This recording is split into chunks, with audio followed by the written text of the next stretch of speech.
आता किती झालं? हा? किती झालं आता? 60ला. 60ला? 40? हा 14.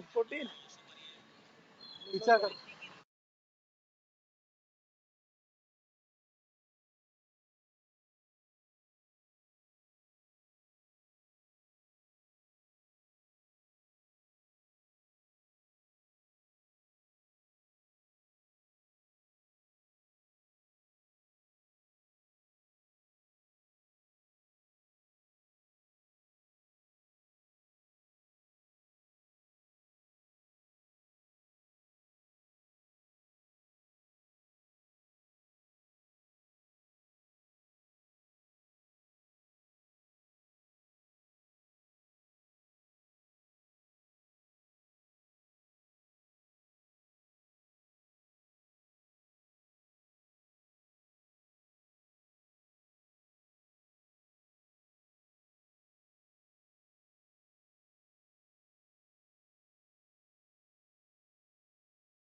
Can you guys hear me? Yes, Manish. Okay, I've been talking on mute. Okay, so today's topic, if you guys can see my Word document, is SAP Ariba sourcing. Right? So yesterday we had an overview of SAP Ariba, different modules, what they do at high level. So what we do in our session starting today is we pick one module, we understand the process in it, we understand the functionality in it, then we go to understand how the configurations work for it with some real life examples. Right? So today's topic is SAP Ariba sourcing, which is like a sourcing module of Ariba in which we talked yesterday. We do some activities, right? So again, let's try to recap the key features of this module. Include the below. Number one is support for RFI, RFP options. Options are two kinds: forward and reverse. And then there is native integration with Ariba network or SAP Business Network,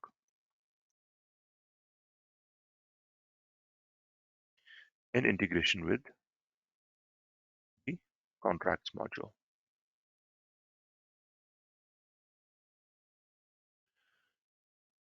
Very high level, these are the three functionalities or uses, right? As we look into the system, we will look at the the word features actually is much more than what I just said. There are some detailed, not some, many detailed features or pieces of functionalities which the sourcing module have, which are related with the sourcing function, right? Which we will discuss as we talk about those features and examples to understand them. That makes this module stand out. So yesterday I said that the difference between SAP and Ariba for sourcing is SAP supports only RFQ. Ariba supports the RFX process, right? Means you can do RFP, RFI, not just get the pricing, right? So this is more detailed, but that was again very high level. There is more to it than what I just said, which we will see as we go into the system and look into it.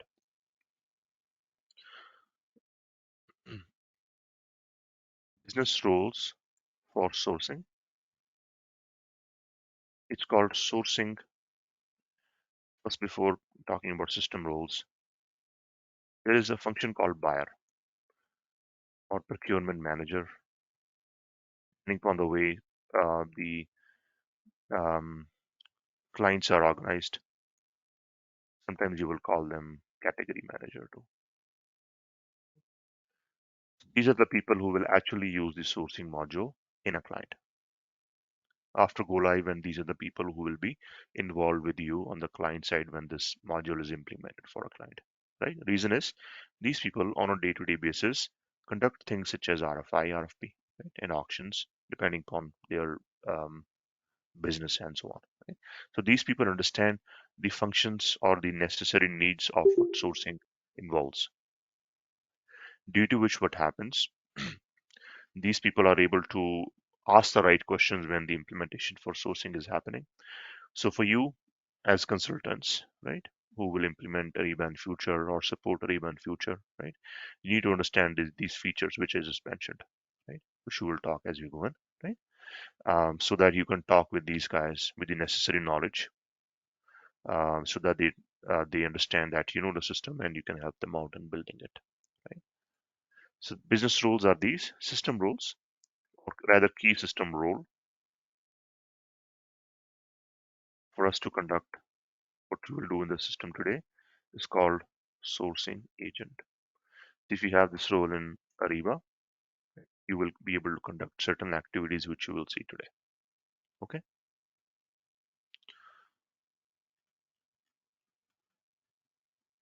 Given this, let's note down what is the sourcing process. It starts with creation of RFP.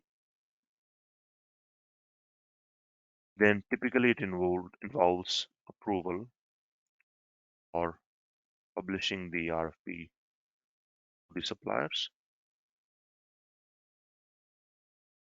Then there is supplier bid response.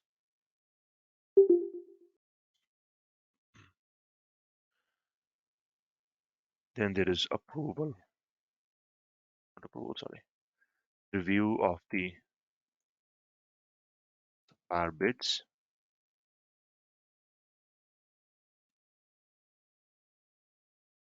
And then there is awarding of the supplier bid, awarding the RFP to the supplier. That's a better word. RFP to the supplier. These are the things which bare bones you will do in sourcing at a bare minimum. There are some other things you can do, right?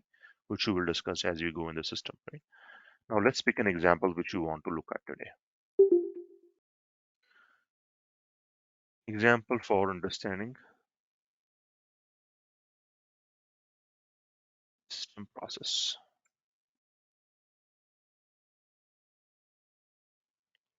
Let's pick the same example we talked yesterday. We will call it Government of India is looking for 10,000 laptops of the different to find a supplier and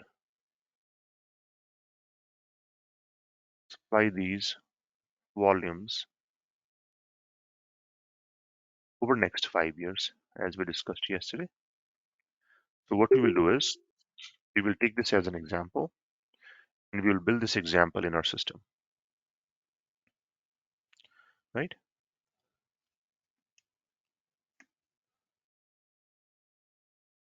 So let's go in the system. We will start creating it as we feel there is need to understand some more concepts. We will come back to our notes and we will take them. Okay.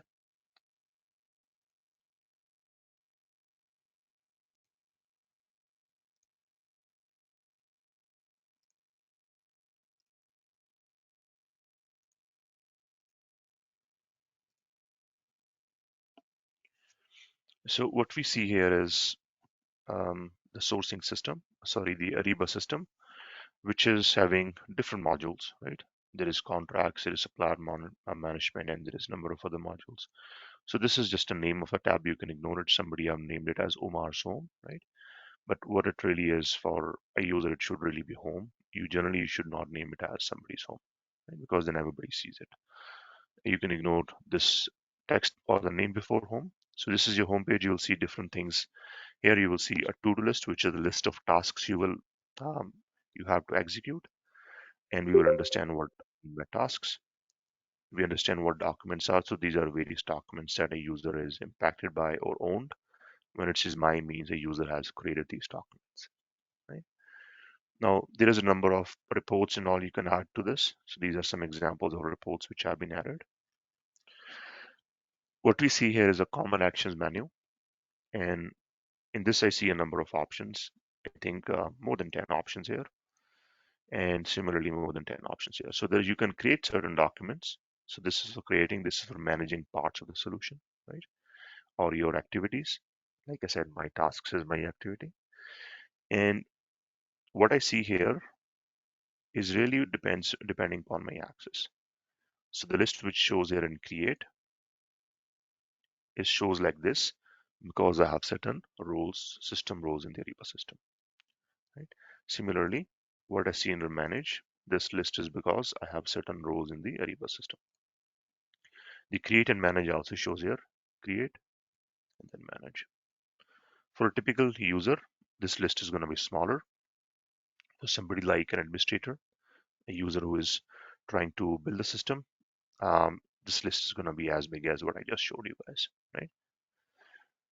Um, what you do when you create a sourcing project is you basically click on create and you select sourcing project. And we just discovered a new word called sourcing project, right? It's worth understanding what a project might mean in Ariba, right? And there's also blue message. I'll talk about that in a minute. I'm gonna go back to my notes, and with you guys, I'll quickly try to reflect on or try to understand together what sourcing project means, right? Or what project means in general in Ariba. Sourcing project or project in general in Ariba. To understand what a project means, you also got to understand what is Ariba upstream, right? So this is a or a project.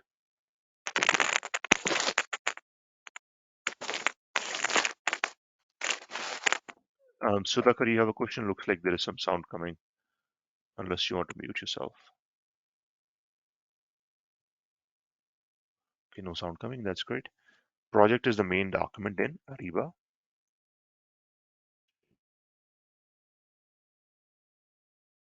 And Ariba upstream is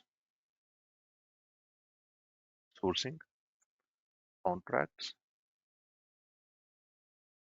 SLP, modules. We will see that in these three modules, we will create projects of different kinds, right?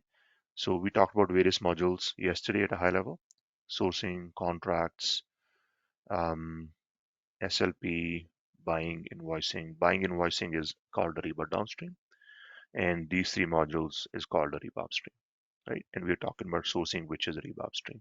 So Ariba upstream is designed to be very project based. What is a project? Project is a combination of people and activities and documents, right?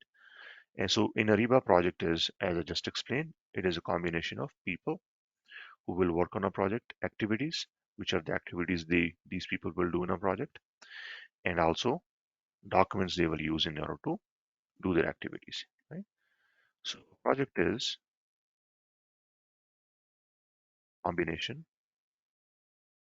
users, their tasks, and the relevant documents needed to execute.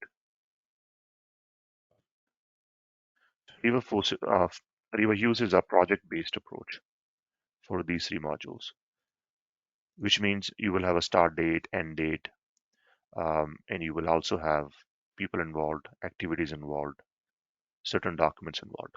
Right?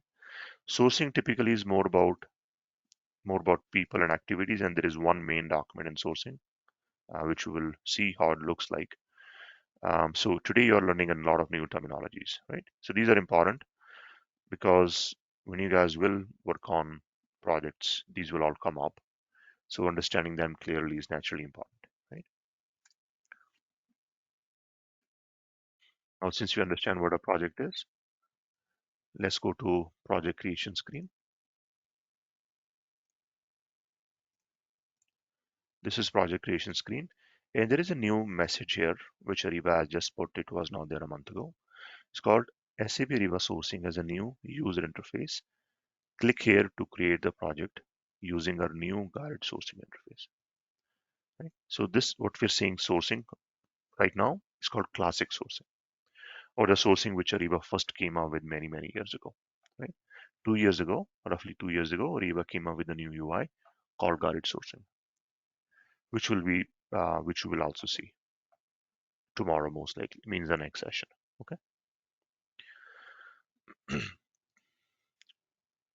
So if you park the guided sourcing new UI for a minute for the next session, what we see here, from here all the way down till here is called the fields that are necessary to create the project, or they're called header fields in a project. Right? So let's give a name to this project. We will call it RFP for laptops for GOI, Government of India. With this here, so name is of course just like you're giving a name to a document. This is just that, and it's very it's recommended, highly recommended that whenever you work with a client, new client, um, you will guide them that have try to have a naming convention for RFP that works for you, right? You don't have to see that this is a particular convention that is recommended. Just ask the client to come up with it. The reason is these fields, name, description, and all these fields, a lot of these fields are like drop down values or buttons, right? Like radio buttons. This particular field is a free text, and the following one is a free text as well. So the danger of free text fields is you can just put anything in there. You can even put like ABCXX, so give it a number. So what happens is we haven't looked at reports. Every Ariba module has standard reports called prepackaged reports, and there is like hundreds of them. And these documents will pop up in those reports. Right? So if the names are not clear, people will see information about the reports about these projects in the reports about these projects, but the reports will make no sense, right? Because the name will make no sense. Hence why it's very critical, although it is cosmetic, that we ask the client, recommend them, suggest them that this won't impact the way you use Ariba, but it is going to impact the reporting, which the buyers probably will not look at too much, but the people like directors and VPs and depending on the volume, even the CEOs will look at, right? So large RFPs can be like there are RFPs which can go up to like $1 billion USD, right? And those ones are the ones which get attention from like CEOs, CTOs, and so on, right? So having a very nice name is important. Otherwise, those people will get confused and they might even fire the buyer if they get confused. They have very short attention span, right? So this is the way you can explain to them. Maybe you don't want to use the word fire, right? So GUI has a need for 10,000 laptops or national IT department for use across the country. And this need is an estimate forecast for next 5 years for suitable supplier is needed to fulfill this need. Now, whenever there is these two dots which show here, you can drag it and make it a bigger box, right? So I'm just giving like a simple text. This can be more detailed. It can be like a small essay, which is quite normal for buyers to do. Right? Now, if you guys give me a minute, I need a sip of water. I'll be right back. Okay.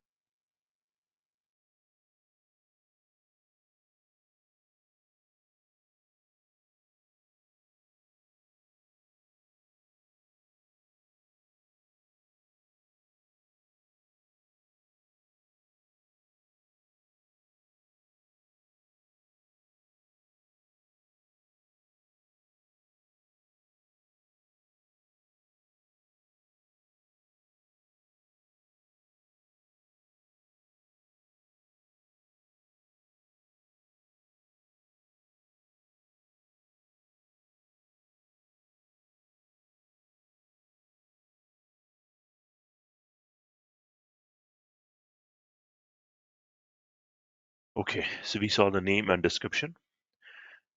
Now, I mentioned in the beginning, project is at the end of day in the system, it is a document, right?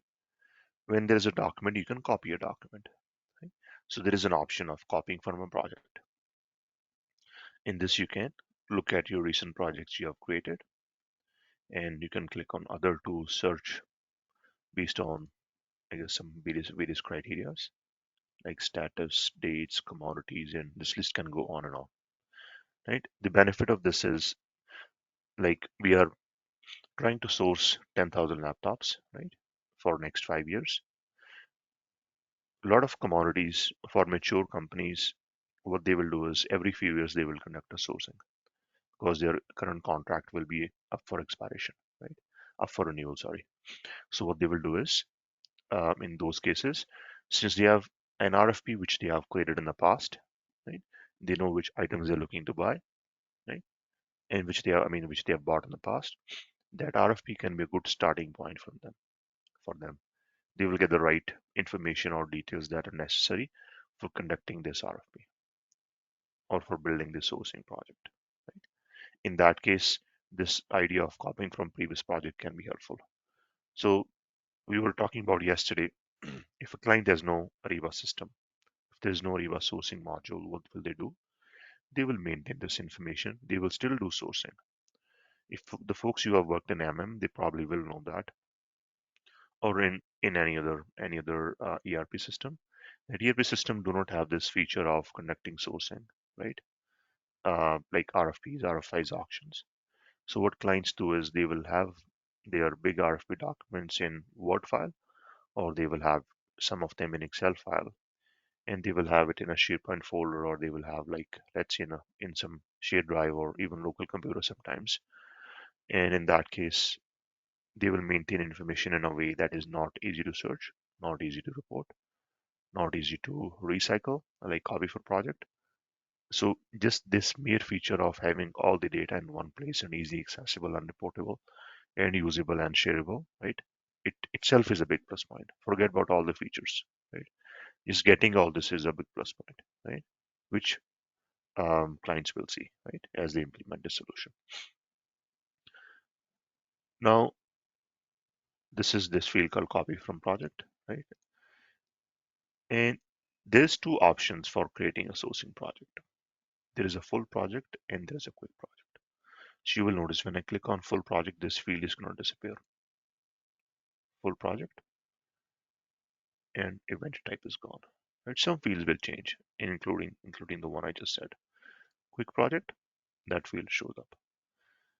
Quick is easy to understand. It is quick to build, right? So quick project, as the name says, it is easy to create. Means it is very focused. When I say very focused, you will have an RFI or an RFP or a reverse auction or a forward auction.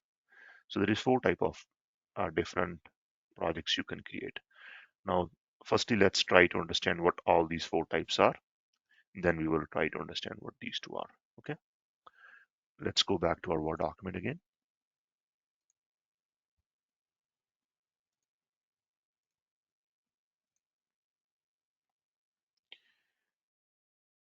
Various types of events in SAP Ariba sourcing. RFI, RFP. What is called auction actually is like a reverse auction.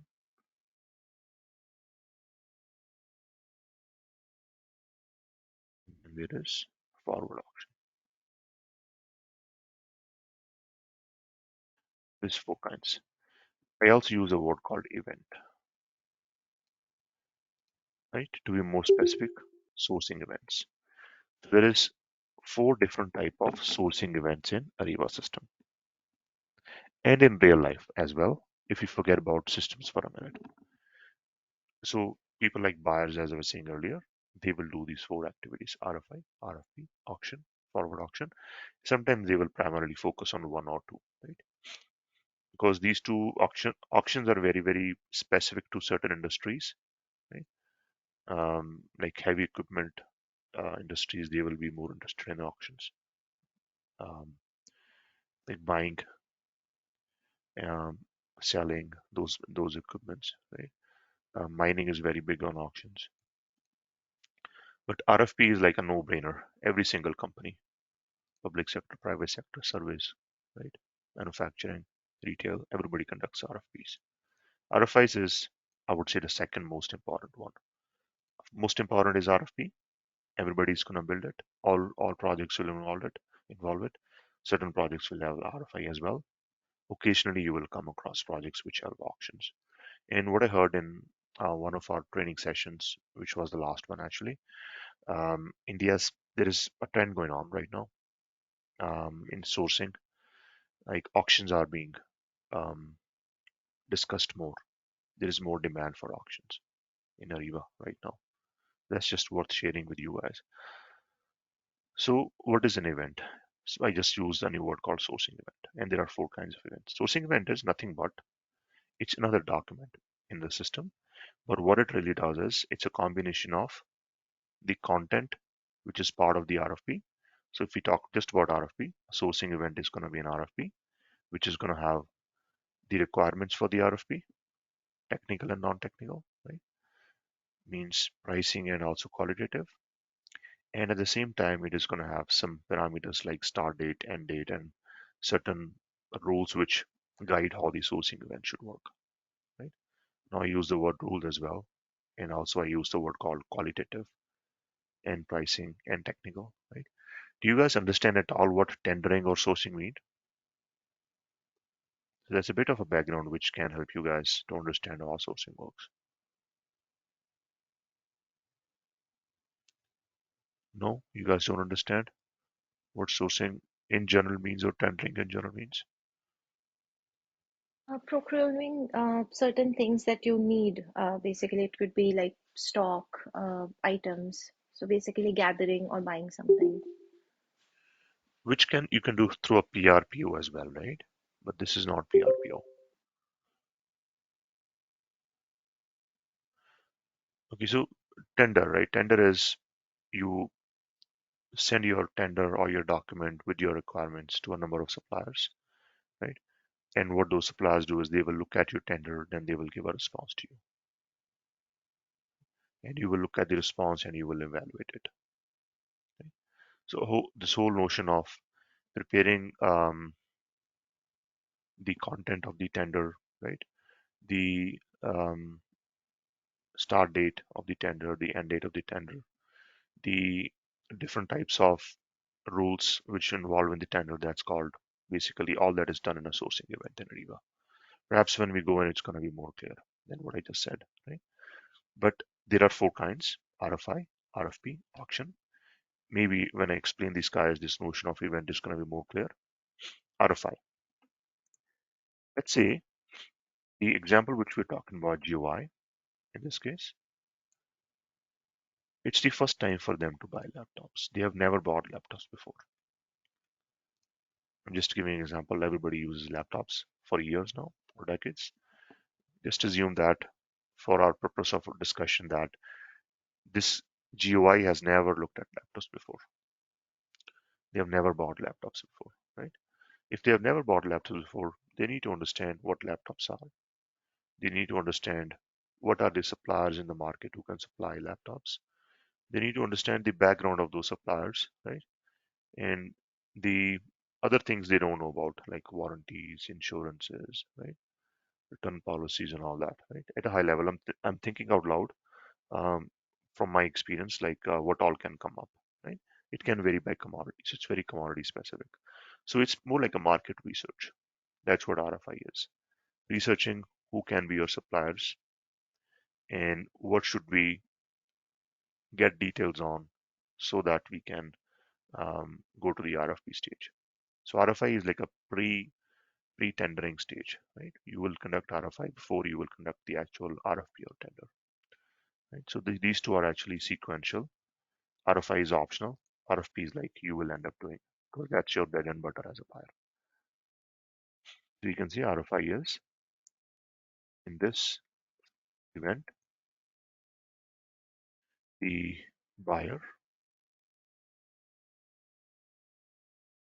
asks high-level questions from the prospect suppliers to understand the capabilities of the suppliers and the supply base, and also to understand the products a bit more. This is an example for an RFI. So you will conduct RFI because you're not ready for your RFP yet. You're not even ready to decide who can be your supplier. So let's say GOI, right? They reach out to 10 suppliers. In our example, let's say GOI will reach out to 10 suppliers and their. So you reach out to 10 suppliers, you understand your suppliers a bit more. You also understand your product a bit more, right? This RFI can take up to somewhere around 2 to 3 months to finish, right? So RFI, RFP, these sourcing processes are quite long. Very large company, right? Let's take an example of a very large company. In a typical year, they will do like max 200 RFPs, RFIs and RFP combined, right? Which means many buyers will work on them. Each RFI will take sometimes a few months, right? RFPs can go longer as well, from a couple of months to about 6 months, right? So they are quite detailed. There is a lot of work involved in building them. In system, in our demonstrations, we'll see that we go through a lot of things quickly, right? But there is a lot of effort involved in real life to build them, to send them, to select which suppliers it goes to, and to evaluate the RFP results, right? Or the outcomes. So Ariba also reduces cycle time because things which you will do manually yourself, in the sense that you will do in different places, communication is going to go out through email, document is going to be on a SharePoint, evaluation is going to be done offline as well, right? All those things which you will have in a disconnected manner, system is going to make it more streamlined for you, right? And due to which it's also going to reduce the RFP cycle time, RFI cycle time. Things can go faster over long term. The buyers and the companies can save money. They'll get better visibility into past prices, future prices, due to which they will be able to squeeze in better prices from the right suppliers overall. That's what we call strategic, right? Hence why we used the word strategic sourcing yesterday. RFP. Let's go to our RFP. GOI has reached out to 10 suppliers to understand their capabilities, right? And they have said that out of those 10 suppliers, actually, we know that given the information on RFI, 3 are the most suitable ones we can work with, right? And these 3 ones are the ones which are, let's say, most experienced in supplying laptops. They could be the manufacturers themselves, right? Maybe we reached out to many manufacturers, retailers, wholesalers. In the end, we landed that we need HP, Dell, and let's say Microsoft or Apple. 3 different companies we want to work within the RFP, right? So at the RFP stage, the buyer already understands the product or service and the correct potential suppliers.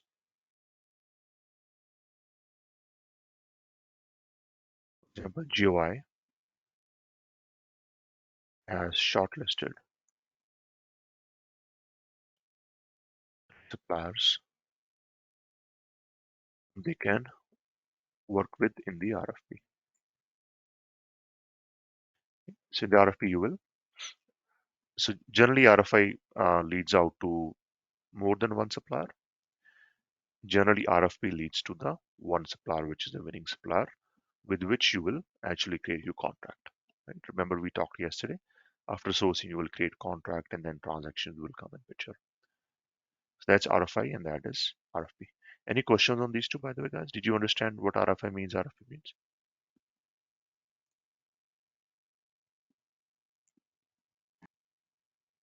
If you want to information about the material means it's RFI.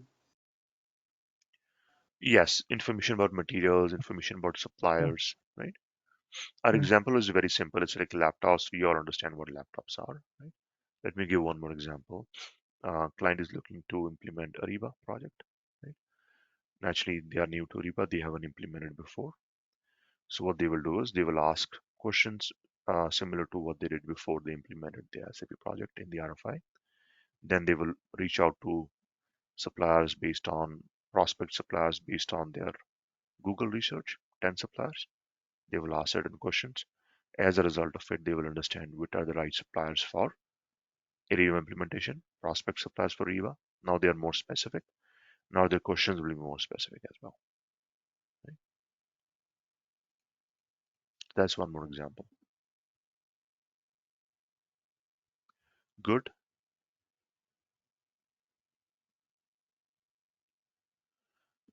Okay, awesome. So how about auctions then? When we talk about auctions, we talk about selling. You guys must have watched somewhere in a Bollywood movie or somewhere else. Auctions are when you have somebody sitting on a table, most likely a lawyer, trying to auction a property, right? I remember watching some movies in which this happened. Um, in that case, you are basically waiting for somebody to place the highest bid or provide the highest bid for a given item. Let's say a very nice painting, right? And the person who gives the highest bid for that painting is called the winner for the auction. You receive money from that person and give the painting to them, right? That's called, in Ariba language, that's called forward auction. You are selling something. But Ariba is a procurement tool. We are actually buying something. We are not selling for the most part, right? In that case, the notion of reverse auction comes in picture, which in Ariba is just called an auction. In the drop-down list, we had auction, but actually it's the reverse of an auction. Means you're not selling something, you're buying something. So auction is sometimes done following the RFP, right? So let's say there is three suppliers. You have evaluated the RFP and you've said that actually these three are pretty good. Their prices are very close. Their specs are very close. What we got to do is try to squeeze in prices from the three and pick the best one. In that case, what you will do is you will conduct a reverse auction with these three suppliers, and you will wait for the one which gives you the lowest price, and then you basically make that supplier a winner, right? So overall, auctions or reverse auction is an optional step after RFP. Um, Not very typical, but as I said that there is more demand for auctions in the market, probably more competition, probably economy wise, people want to save more money when they procure, right? Maybe that's the reason. And that's why there is more action happening around auctions right now. Right? We will look in a system how it works. Forward auction, as I said, forward auction is nothing but selling. Let's just put some text here first. Here you are focused on just the price, the suppliers who have come out of the RFP stage. Example, GUI found after RFP evaluation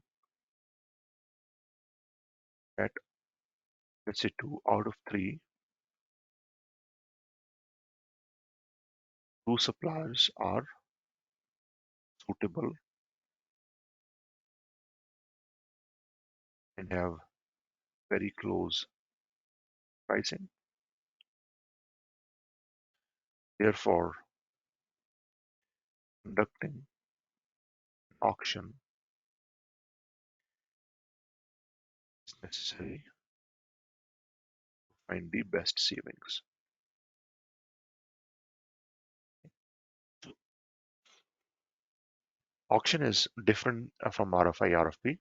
RFI, RFP are generally open for available for response for, as I mentioned, sometimes more than a few months, right? Um, Worked with clients which will keep the RFP open for at least 3 months. That's their, you can see, country policy, right, for their industry. So if they don't open the RFP for at least 3 months, then they have legal implications, right? So you will create an RFP, you'll publish it, we'll see how it works in a system, right? That RFP is going to be open for responses for 3 months, which is a pretty long time, like 90 days, 100 days. Auction is typically option for 10 minutes, huge difference, right? Reason is auction is primarily focused on pricing. So oftentimes what you will do is you'll get pricing for item one, then pricing for item two, pricing for item three, right? Sequentially, and give supplier about 10 minutes to respond to each item, right? And then you look at those responses sequentially. So it's almost like a live event. So it is not possible to do auction in ERP systems. I would say in a lot of other tools out there. The reason Ariba is able to conduct auction is because they have what we called yesterday Ariba network or business network. Without the business network or Ariba network, this auction feature will be of no use, right? Because you need suppliers logged in live at the time the auction is going on.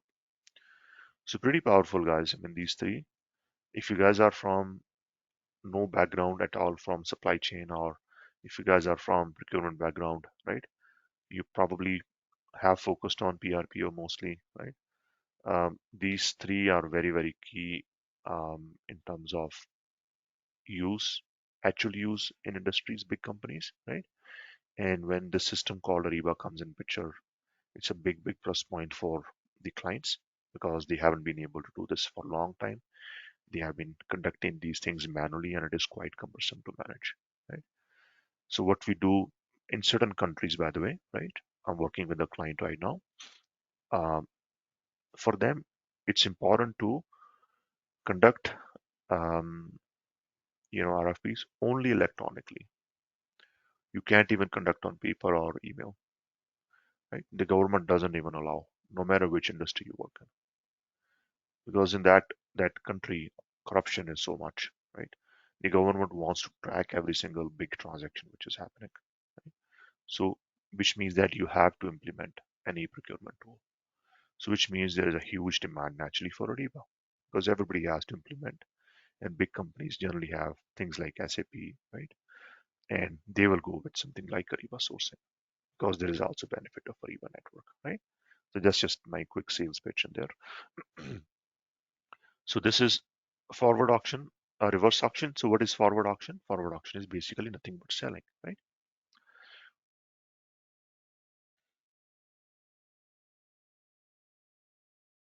So here, instead of buying, you are selling certain goods. Very, very rare, right? But there is still uh, an, a possibility that you guys might come across one odd client who will ask about what we're selling. We also sell certain equipments. Is there a way we can do that online? And that's where this auction can come in picture. I've worked with many Ariba clients, guys. I have heard about forward auction only twice till now, right? So you will hear it probably very, very, very rare cases, but there is still a support for doing this in Ariba. Okay. Um, so this is about sourcing events. If you guys have any questions, feel free to ask me. I'll give you guys a minute to think about it. Meanwhile, I'll have another sip of water.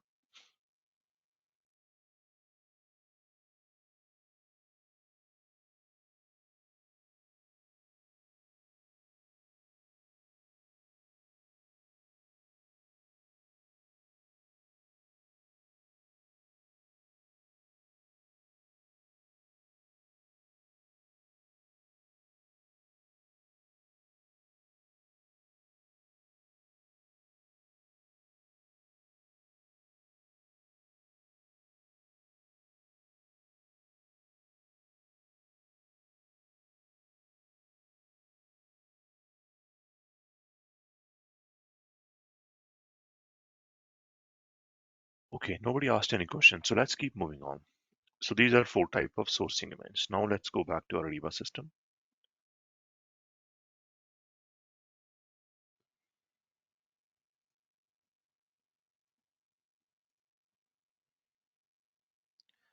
Full project, quick project, right? We saw discussed about events already. Quick project is when you're conducting one type of event only, right? So it's a very focused sourcing project.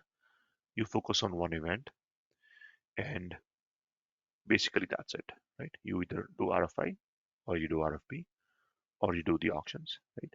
And that's called a quick project. Full project typically involves more than one event. Like a client might want that we have a business process that we always have to conduct RFI. Otherwise, we cannot conduct RFP, right? And since we always do it, Ariba gives you an option of doing a full project. So full project is nothing but a combination of events happening in one project. Quick project is only one event happening in a project. That's a way to look about it in a very simple manner. What I've seen in clients is for clients, as I mentioned, sourcing brings a lot of benefits, right? Um, 80% of clients will be focused on doing quick projects, and rest 20% will be focused on doing full projects, right? Full projects are done by the clients who are a bit more mature in their sourcing organization, right? Um, or there is some policy which drive that we have to do certain things in a certain manner. Otherwise, majority of clients which I've seen, they will be doing quick projects. And in quick projects, as I mentioned, RFP is the most important document you are worried about. 80% of clients will be focused on RFP. So we will focus on the most common ones in our process right now, quick project and RFP. As I start clicking RFP, Ariba starts thinking and these fields, which are dynamic, right? They just changed and we have different fields here. So we selected RFP, test project. Test project means we will see this field in other places too. Test project means are you conducting this particular RFP for test reasons or is it like a real life sourcing RFP, sourcing event, right? So the option for test project is there for a reason. I'm going to create an RFP. If I say test, what happens is this data does not feed to the reports, which can be a huge benefit in the production system. Because in production system, you are looking for reports, users are looking for reports. Any data that should not feed into reports, right? You should be able to select it and take it out. So yes means that you will not be looking into this data into the reports or getting into reports. Since we are in a test system, really we don't care, right? If we say no, we say yes. Saying no is okay because we might look into a report later on for this. Smart import for Excel. So somebody asked, yes, I think Araj mentioned yesterday about things about AI which Ariba is doing, right? So they have come a long way, I think. We have an Excel upload feature in Ariba for a long time. Now the smart import is relatively newer, right?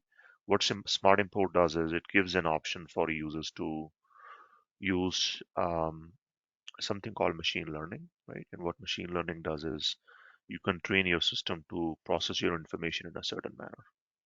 Right? So you can give them, because as we look into following screens after we have filled all these header fields, we will see that there is a lot of data that you're entering in the system, a lot of information you're filling. So smart import, if you use this feature, you can use Excel, but you don't have to organize data in a strict manner. Because previous to smart import Excel, the other feature, which is the basic Excel upload, what that does is it has a number of columns in it, and which means users will have to be very, very careful in filling them. So smart import basically over time it can train a Ariba system to look at data in a certain manner. My experience is this is not still very, very mature feature yet, right? It is not there yet in the sense that um, there is still some sort of data organization needed in the Excel file. right? So when we look into our guided sourcing in the next session, right, this uh, feature I just mentioned, the new UI, guided sourcing interface, we'll see that when we select Smart Import from Excel, Ariba actually gives you a few examples you can download and then fill up, right? So it is Smart Import, but it still needs some structure. It's not like you cannot give anything like unstructured data and it's gonna try to make sense out of it. That's going to be very inefficient as well for any system. You want to have at least some structure. So you can say it's like more simple than what the traditional Excel upload is, right? So that's the idea of a smart import. We'll skip smart import for now. We'll look into it in the guided sourcing. Base language is just the language in which you're working, and it's coming from my user profile, English based language. Origin, Ariba sourcing. System, this project. By the way, there's tooltips as well from most fields. Tooltips can help you understand, right? What all these things mean. Some explain a bit more, some explain a bit less. Origin means where is this project being created? If I'm creating this project manually in the system, then it says Ariba sourcing. If the project is created through integration events, right, then it's gonna say external source or external system. Certain projects can be created from external systems as well, and that's where this field called origin is gonna say external system, otherwise it's gonna say Ariba. Regions is nothing but countries and provinces. Like India has different states in it. India is a region, states in India are a region, cities in India can be a region as well. So regions is a data which can be maintained in the Ariba system depending upon the way client wants to use, because it can feed into reporting, right? So let's look into options we have in this side. It looks like we have countries, states mixed up. Yeah, so it's not very hierarchical. So let's look into Central America. Central America has Cuba, Haiti, all these different countries. Okay. Caribbean has different Europe. Europe has all these different countries, but also so the point I'm trying to make is this data is hierarchical. It can be hierarchical, and when you get new reverse system, there is a starting point you will get. Right? You can modify it if necessary. If client doesn't want to have all the regions which are given in it, then in that case you can modify and have something which is more specific for the client. It's a data load basically. Right?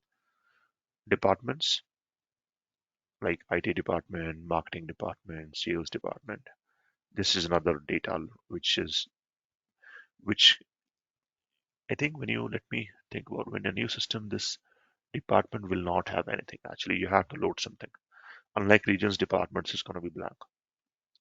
So you will ask the client what departments do you have, which are relevant for sourcing or for Ariba, and you will just basically upload them. Right? So let's pick a region called India.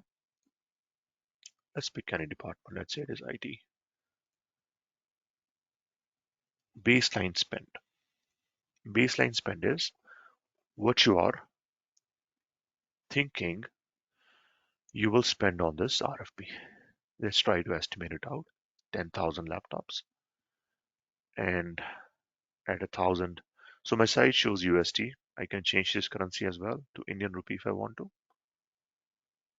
But let's just stick it to USD. Maths is going to be easy. So 1,000 USD and then 10,000 laptops. How many zeros do we have? We have 7 zeros. So that's like $1 million. $10 billion. 1, 2, 1, 2, 3, 4, 5, 6, 7. That's our estimated spend. Ballpark $1,000 per laptop and then 10,000 laptops, 10 million USD. Right? So this is an estimate how much we expect to spend in this. How much? Not how, we're not spending anything actually. How much we expect to um, spend over lifetime when this particular sourcing has been concluded and purchase have been made. But in sourcing terminology, this is basically how much of spend you will award to a given supplier. So after this RFP, if a supplier is a winner, then how much will you actually award to that supplier, or how much will you create a contract with that supplier which is going to last for 5 years, right? So that's basically what this is. So it's an estimate, and this number has a huge significance on the buyers planning for a year, right? Large companies will think about we can conduct sourcing for, let's say, $100 million in a year. So this $10 million gone, then $90 million left. And also depending on the spend, the approvals can also be done. Bigger the spend, for example, bigger could be the approvals, smaller spend could mean smaller approvals. Savings. Savings is Savings will come in picture only when you are conducting sourcing for something which you have bought in the past, right? Technology has become cheaper, we know that. What you can get for $500, well, not recently because of inflation, but generally speaking, technology has become cheaper. Um, what you can get for $1,000, you were probably paying $2,000 in the past, like 5 years ago. Same processing power, same memory, same screen, same resolution, right? Same features. So this is an estimate due to market trends, due to commodity price changes, right? That's a new discovery of lithium ion batteries are cheaper now for EVs, right? Just throwing it out. In that case, buyers can estimate target savings. So let's say in our case it is 20%. We expect to spend about $10 million or award a contract for $10 million when the sourcing is finalized, and then save about 20%.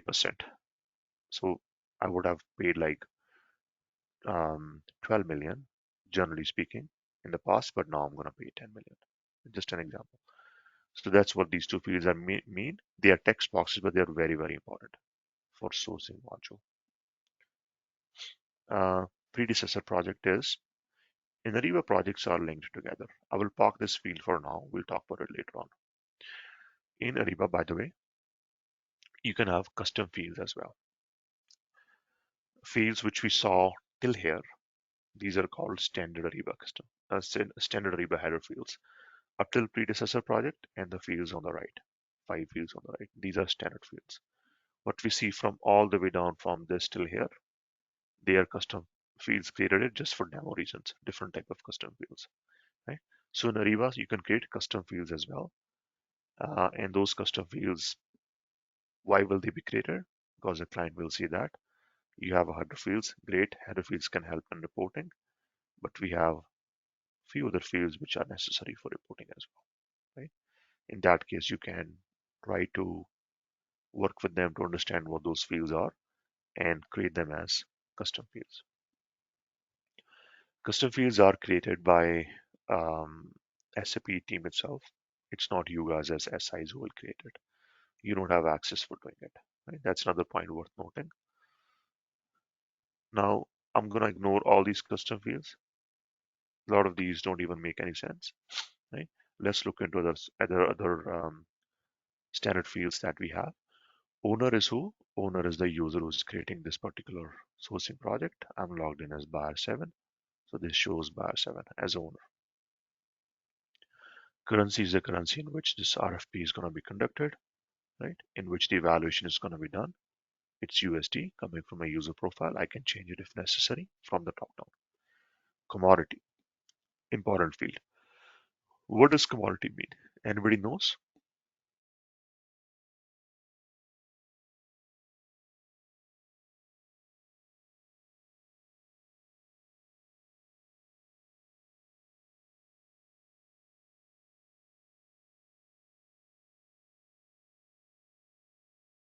Anybody knows what commodity is? Something that is tangible, which can be bought, sold, you know, something, that can Oh, be. I see you're coming from that angle. Okay, okay. So that's a good way to Oh, look you at mean it, by like the way. the value? I think you're coming from the angle that commodities for trading, like you will trade, like let's say grains, those are grain commodities, gold, that's a commodity, right? Tradable. But in Ariba, what this commodity really means is a category of the goods or services. Like we are buying laptops, laptops are part of like IT equipment, right? Servers are part of IT equipment, but shoes are part of apparel, Socks are part of apparel, right? So it's commodity here means category of goods or services.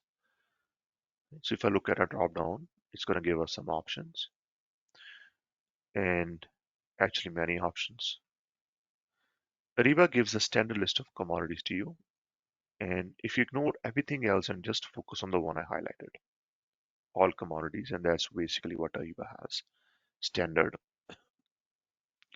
And as we work into different modules, we'll see that standard makes more sense than custom, right?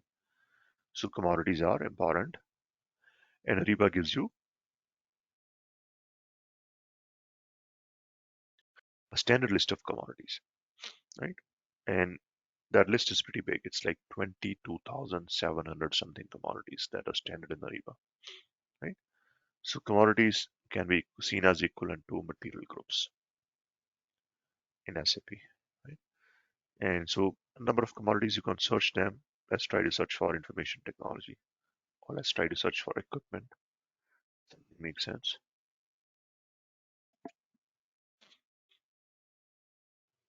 Hmm.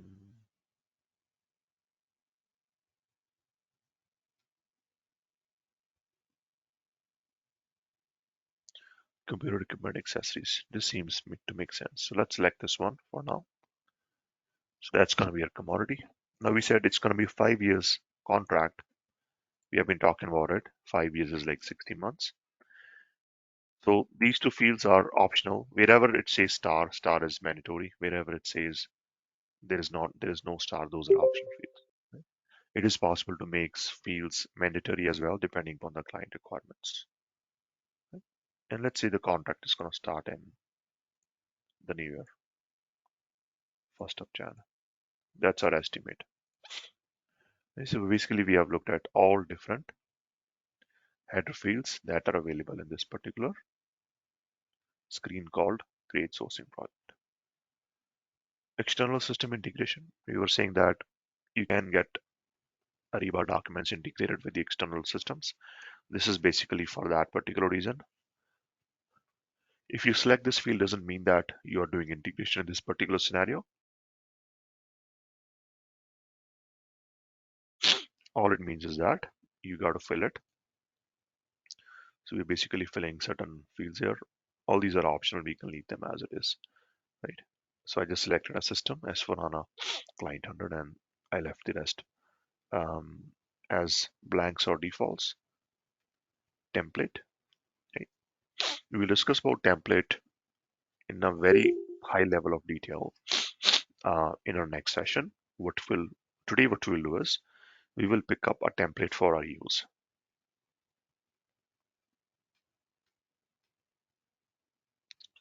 Yeah, there's a long list here. This is a demo side. In the new system, this list is going to be very, very concise. Maybe one or not even one.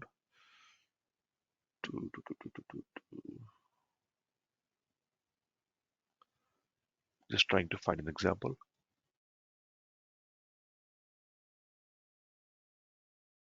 Template for us to use.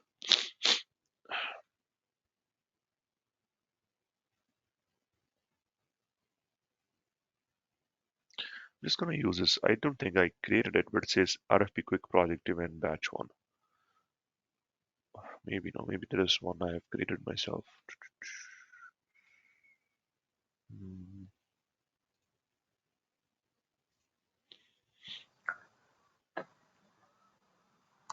Template we Any have to questions, create guys? it, or yeah, Sorry, template we have to create it, or it will by standard will come. yeah, so we actually have to, as part of Ariba implementation, we have to create a template. So that's part of our role as well. And we will look into it, how to do it. Ariba will give you certain standard templates to begin with. You can use those as starting points to keep the structure and rest you will build. Yeah, I think this is the one probably. I think I created this one last time based on the dates I'm trying to think out, like almost a month ago, a little bit more than that. So I just picked one template, right? We discussed in detail what templates are, what's the functionality, And as a question was asked about, do we have to create them? Yes, we have to create them. That's part of our role as consultants when Ariba sourcing is implemented. So when I click on create, a new screen pops up. And this is what is the event. So this is the RFP event, a sourcing event which is of type RFP. And this is the system generated ID for this particular sourcing event, right? And that's the name which we gave. RFP for laptops for GUI. This is RFP type of event, and that's the ID for it. This screen is called rules. Very long list, right? And actually, it's not very long because I think when I build this, I try to make it a little bit more concise. For now, what we will do is we will not get into a lot of detail what rules mean.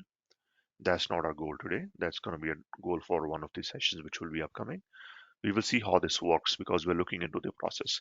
I said that an event will have a start date and end date. Right? So let's put a start date and end date for it. So Ariba says that when you click on publish, the event can become open right away. Let's say that's what I want to do basically. And then it says this event is going to be open for what time? Let's say we want to open it for 30 days, right? And then a number of other fields. We will get into details for all these fields later on, right? What I will do is,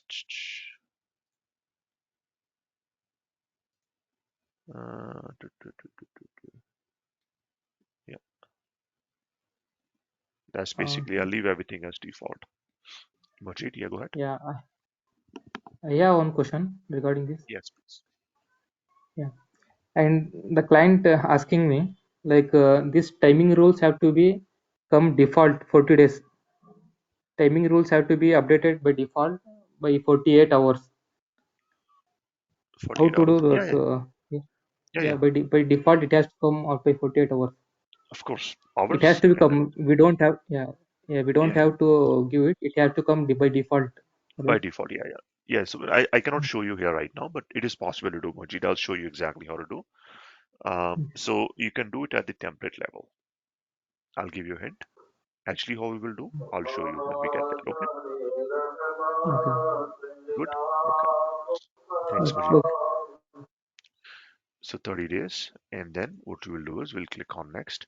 I'm going to leave all these things are default. Every single radio button, every single drop down means something, guys, right? And every single radio button deserves at least a few minutes to talk about, right? So we will not talk about all that now and get into all those details. We will complete the process if possible. I'm trying to finish in the next 15 minutes. That's our goal for today, right?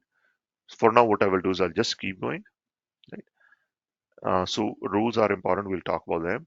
Team. We said project have users in it. So team is nothing but users. Okay? So team is what? It's a group of users who are part of the project who will be involved in the project. So these are different type of teams available in this project, right? And the reason it's coming like this is because we have configured it to work like this. And I think I given the names probably added in the last session. All this is changeable, customizable depending on the client needs. What I will do is, since I'm in buyer 7, it's possible to add more users. I'm just going to add myself everywhere so that I can carry on the process wherever there is a need to. So I've added myself. Uh, Actually, it's already there. Now let's go to next. Where we are looking at is suppliers, right? So what do suppliers do? Suppliers are the people who will actually receive the RFP, and then what they will do is they will respond to your RFP. So you can search for suppliers by name, or you can also, if you click on search based on the criteria you have selected, it's going to give you certain results. This list might be very long, so might have to put the actual names there. I want to pick only specific suppliers because I have some suppliers which are example suppliers we can use for Ariba network account for seeing how the experience looks on the other side for the suppliers as well, which you guys should know as part of being consultants, because then you can show to your clients how that works. So this must be a really big list. It's taking a minute to open up. Okay, so it's huge. It's so that is not going to work for me. What I will do is I will instead type for something called Delhi keyword. Look for Delhi keyword in the supplier. It's going to spit out some results. Let's see what it shows. That shows quite a bit of results, but I see the ones I need. So I'm going to use three suppliers: brand new Delhi, old Delhi, new Delhi. So I have three suppliers which I use mostly for our demos because I have access to their emails. It says my emails everywhere. Now if you click on OK, what's going to happen is these three suppliers will come in the sourcing event now. Now they are part of the event. Every single column here means something. Incumbent. What does incumbent mean? Incumbent means a supplier with which you have worked in the past. So let's say you worked with Old Delhi's supplier in the past. Old Delhi becomes your incumbent. So what you will do is you will click on set clear, make it incumbent. So incumbent is yes. This selection of incumbent will have a role. Like it has a function which drives, like selecting of incumbent will drive certain functions which we will see later on when we have looked at it in more detail. Response team. If supplier has multiple contacts, in our case we have only one, you can give access to all those contacts by making it as a response team, and by default, if there is a multiple contact, it is tagged as response team. Registration status, qualification status, these two are coming from the SLP profiles of these suppliers. SLP is another module we very briefly touched on yesterday. We will look into that module when there is right time for doing it. Right now, for us, it's basic thing for us to understand is these two are coming from the SLP module. Next is the content. In the content, what you do is you will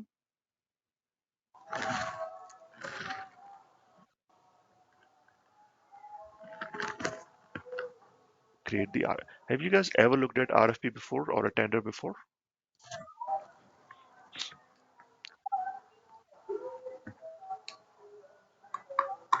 No, you guys haven't looked at it. Okay, so that's a new thing for you guys to wrap your head around. Mujahid, I think you're having food. Could you mute yourself, Mujahid? Thank you. Yeah, there was some like wrappers being removed noise, so I thought I'll just let you know. So this is called content of the RFP. Let's try to understand what a content means. You're reaching out to a supplier who probably don't even know you, right? Or who knows you but who don't know you in detail, right? You as a company, who doesn't know about this particular RFP or the importance of it. So introduction is a way for you to communicate about your company, about your, in this case, you have T's and C's. I think in the last session I discussed about T's and C's, so that's why it shows here.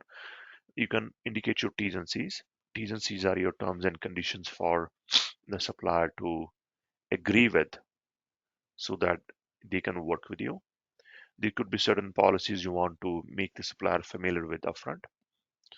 There could be, more details about the RFP, about the importance of it, some qualitative data you want to give them.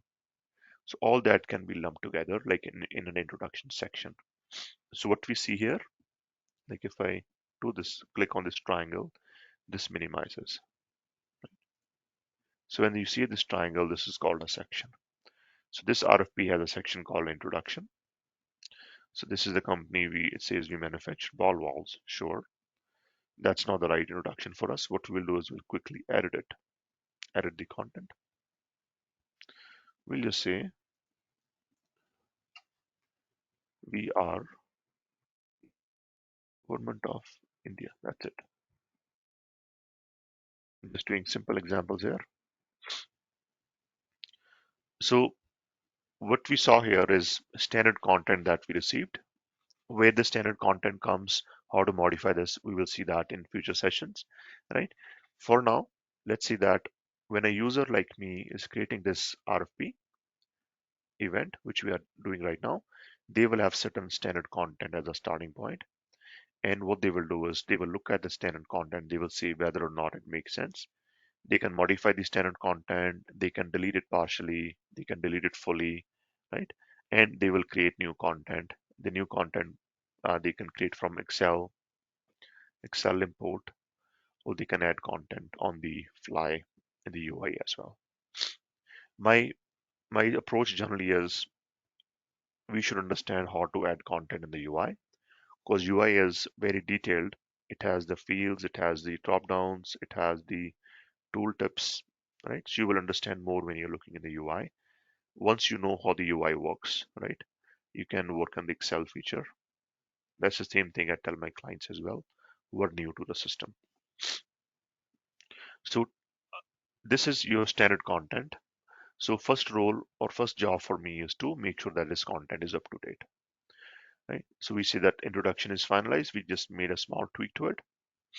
Then what we'll do is commercial terms make no sense to me. I'm just going to delete it, right? Are you sure you want to delete it? Of course I want to delete it. Now what we will do is instead we will add a new section and we will call it qualitative questions or qualitative section or even technical. Let's call it technical or qualitative section. In this section, you will ask all the relevant questions which are relevant for this particular RFP, which is laptops, and those questions are qualitative. They are not pricing related. There are no items in this, like item one, which is laptop one, laptop two, laptop three, right? So it's qualitative in nature. That's what it means. So I'll click on this. I'll add some questions here just for demo reasons. In real life, this can be a huge list, probably 50 odd questions. We will just do one or two and we'll call it a day. We will say, please explain your supply chain details for laptops. In this response, indicate in detail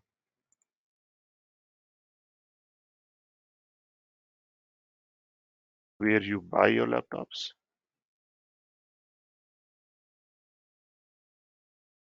if you are a wholesaler,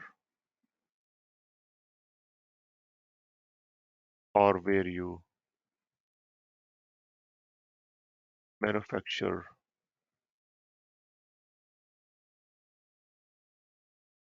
and store your laptops,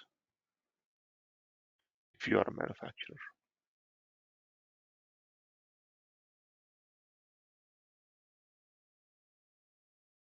This becomes our question number one. Now, there are different types of questions which are there in Ariba. So, and you determine what type of questions they are by selecting the answer type. Right? Answer type can be any kind.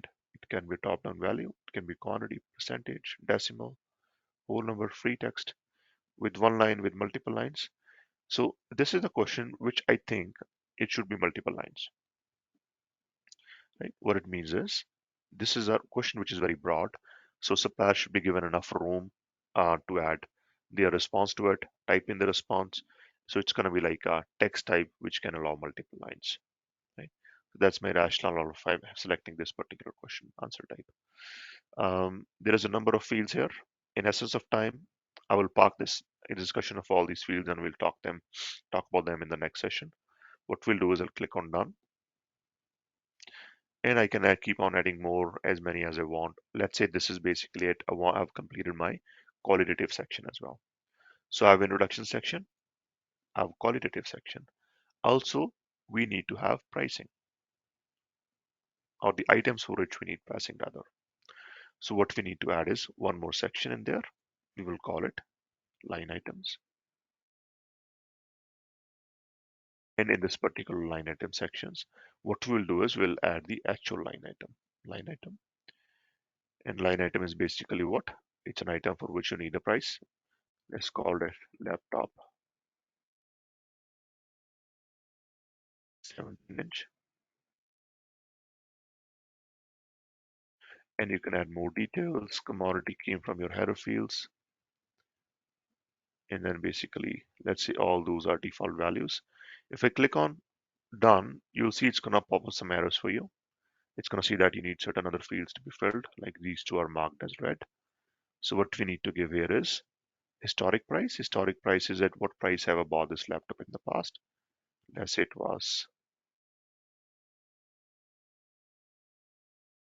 1200, and I need um, 5000 of 17-inch laptops. This is a quantity you're giving because supplier is saying that I'm gonna give you a price. Are you gonna buy one laptop or are you gonna buy 1000 laptops? So that's why this field is there. It's mandatory. You're giving an estimate. We need a price for 5000 laptops, right? So I'm not a consumer. I'm a big business. I have a big need. Right?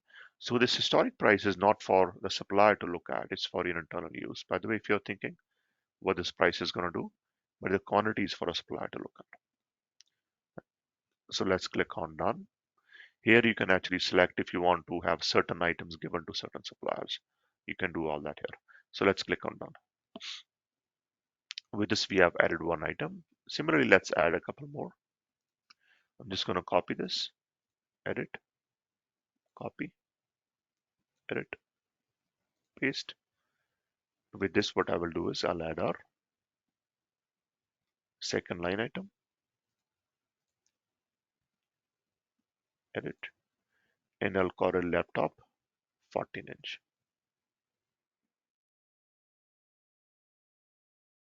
I'm giving a screen size. In real life, all this can be changed depending upon the requirements, real requirements from business. This can be very, very detailed.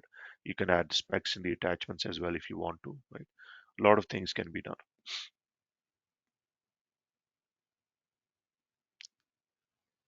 Yeah. So let's say the past price for this was 1100. You want 5000 of this. So which means overall you want 10,000 laptops, 5,000 of each kind. So 5,000 of the first one, 5,000 of the second one, and that's basically it. Click on next.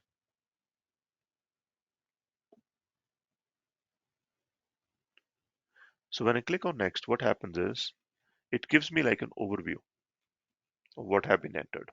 All the rules, all the contents, all the line items, everything, right?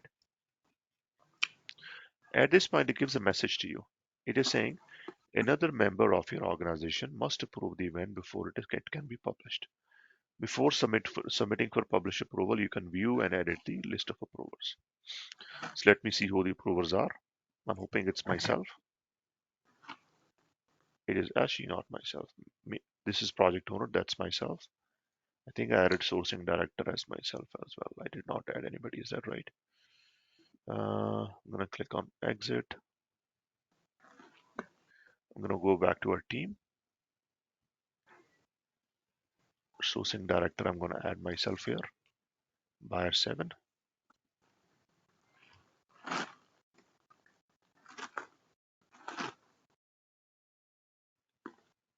And I think they were sourcing manager USA. Oh, this actually I cannot change, it's grayed out. Okay, next, next, next. Now what this is gonna do is, we will look at approvers again.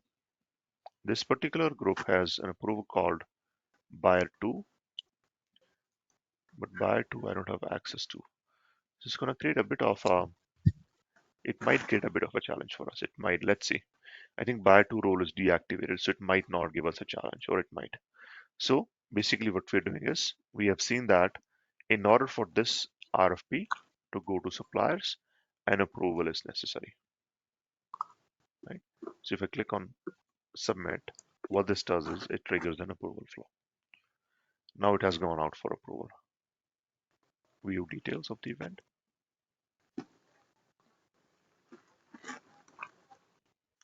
It's pending publish approval. What I will do is since I'm the approver, I will get a notification for approving it in my email. But since I don't have an email for this account, I won't be able to show you guys that email. But I'm gonna show you guys where this task is. Hey, Mujahid, could you mute yourself? Unless you have a question, you can speak up.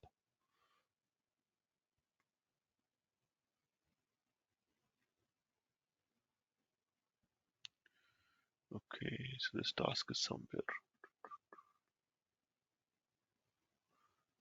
This is quite a busy place. I'm gonna try to find it some other way.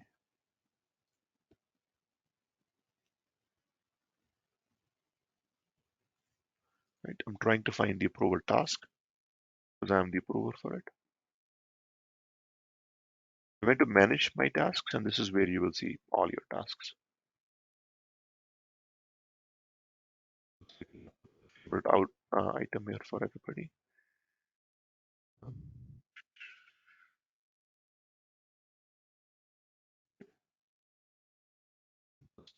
Where did it go?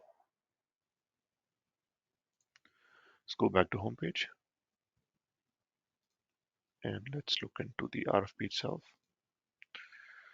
What I will do is I'll go to actions and then view publish approval task. Yeah, I get an option for approving it. I'll approve it. And hopefully it will let this event publish. Not yet. We publish approval task. So I approve twice. Now the reason we get this option for approving and the reason we get this option for approving twice and the reason I have an approval, all this is because we took an example, right? Which we have configured in a certain manner. The only thing is the last approver is Sourcing Manager USA. That is the hurdle for us now. I do not have an account for this particular user and it is grayed out, which is fine. I think we have seen how the sourcing experience works on the buyer side, which is myself, right? What we did not do is we did not look at how the sourcing experience works on the supplier side. So let's try to cover that next week. Okay, what I will do is I will copy this and I will paste this in a Word document and we will open for questions if you guys have any right now. And then we will close the session Yeah, to meet next week. Yes, please. yeah. How to approve this entire sourcing event right now? Yeah, so Yeah, sourcing event yeah. needs an approval by users who are on the approval, Mm. right? So By I approve was on the workflow. approval flow. Yeah, through the approval flow. Mhm. So I was on the approval flow twice, but there is another Mhm. user who's on the third level, and I don't have access for approving as that user, due to which I cannot approve. After I do that, it's going to be fully approved. Mm. Yeah. Any questions, folks?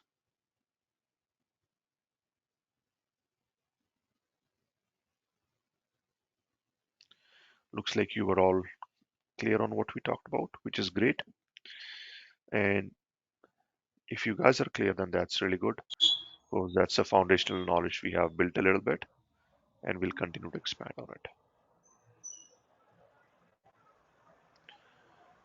Okay, last chance for questions before we close.